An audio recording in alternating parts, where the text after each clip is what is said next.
Janwale mon bandiraɓe tedduɓe yeɓoyankoɓe Yaw Pindi TV min calmini on ɗum mbaɗon wonde dunde baba adama de kala mi bisimon kelle gadande ɗo ɓindo jayde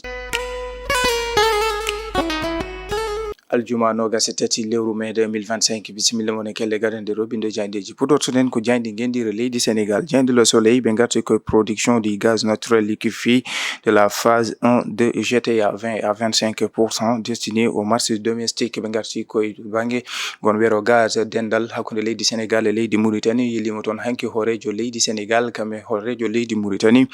kamɓe ɓen horeɓe leydi le ɗiɗi yiide horejo leydi ndi ko yitno e gon wero gaz to banggue GTA Ahmeyim kanko horejo leydi ndi o arti e ko yitno no wonande 20 e nder temedere kala hen nogas ha nogas joyi ɗum ɗon ma itte nawe e marché domestique kono ɓe garti to banggue wonande kutorgol ɗam kuɓɓam ma wonan gartama to banggue wonande ndimagu ɗen leyɗe le ɗiɗi kono kadi to banggue dendal taɓitinde cehilagal kami gilli leydi Sénégal hani ko ɗum jibinde ko to banggue faggudu hakkude leyɗele ɗiɗi leydi Sénégal leydi Mauritanie jayde rewmi quotidien ɓe garti koye haute cour de justice la première nuit de Moustapha Diop en prison yamma galano wali toon omo ganduɗa ko jagorɗo kono ɗo jagorɗo omo ganduɗa ko Moustapha Diop mber mo Louga ɓe garti e gunda jillu horeɓe leydi ɗiɗi leydi Sénégal e leydi Mauritanie toon to ganduɗa ko toon tigui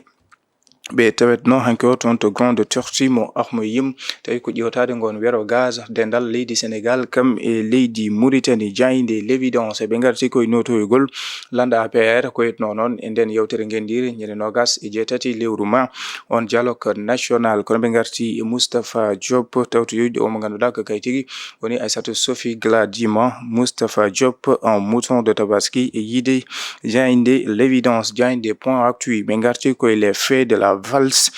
hésitation ɓe garti koye ɓerɗe ɗiɗi ganduɗa ndi jogui ɓe ganduɗa ko landa APR ko yetno e notoygol nden yewtere gendire leydi Sénégal ko yetno e on dialogue national ɓe garti e on mo ganduɗa ko jagorɗo kalfinaɗo gueɗe nder ndereji leydi Sénégal ko kay tigui a totti kala ko jagorɗo ministre de l'intérieur ko kay totti landa APR ko yetno noon to banggue ngol guinol yewtere to banggue TDR hani e ɗin carton ji d'invitation ko yetno e arde tawtorede nden yewtere dialogue national o mo ganduɗa ko Moustapha Diop gonnoɗo ministre hanki o caggal kettugol makko toon to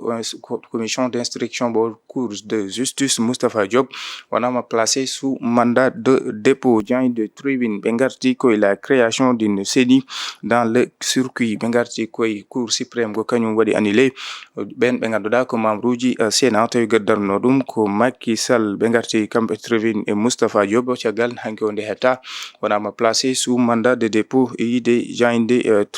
l'observateur ɓe garti koye bac blanc 2025 triche à grande échelle au lycée Blaise Diagne kam e Maurice de la Fosse jayde l'observateur ɓe garti e ko yitno e ɓen ɓe ganduɗa ko kañumen mbaɗi fuiti on bac blanc mo 2025 ɗum saabi ɓen ɓe ganduɗa ko inspection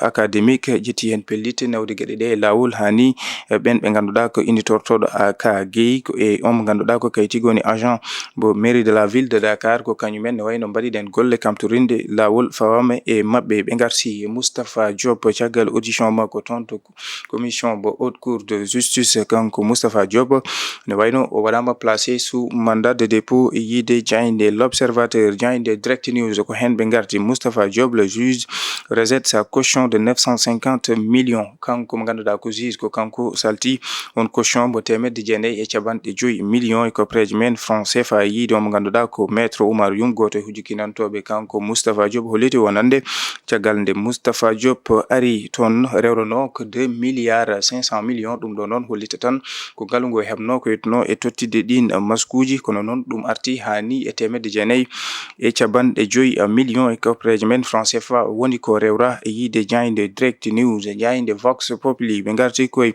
après Sophie Gladima Moustapha Diop envoyé en prison caggal nangogol omo ganduɗa ko Aissatou Sophie Gladima jagorɗo e laamu Macky Sall nde nawa toon to suudu dumbirdu rewte makko ko Moustapha Diop ko noɗo jagorɗo kono maire mbo Louga ɓe garti e cour suprême ko kañum waɗi annulé on décret mo Macky Sall ɓamno gam toddade ɓen ɓe ganduɗa ko membre uji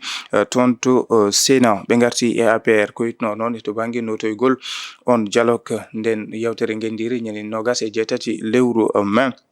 hani e ɓerde ɗiɗi landa APR woni e wadde kono hakkunde mum jewte ɗe ganduɗa waddi ɗum e ɓen ɓe ganduɗa ko kay tigi woni société civile en. Jeyde Les Échos ɓe garti koye Moustapha Diop en prison malgré son cautionnement. Moustapha Diop namaɗo toon to Dumbirdu hayso tawi yiɗino tottude ko yiyete ko caution gabbiɗo e temedde jeenayyi e capanɗe joyyi millions e koppareje men franc CFA o rewra ko yetno e milliard uji ɗiɗi pawɗi temedde joyyi millions e koppareje men franc CFA yiide jayde Les Échos, jayde Sud Quotidien.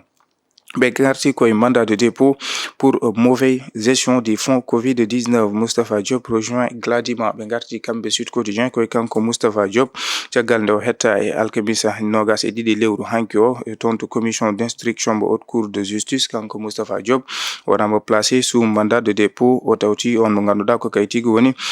Aissatou Sophie Gladima tawi ko kay wonno ancien ministre des mines et de la géologie. Kanko ministre Moustapha Diop gonnoɗo ministre du développement industriel des petites et moyennes industries. Kanko Moustapha Diop o tawti on Aissatou Sophie Gladima ɗo rewna temedde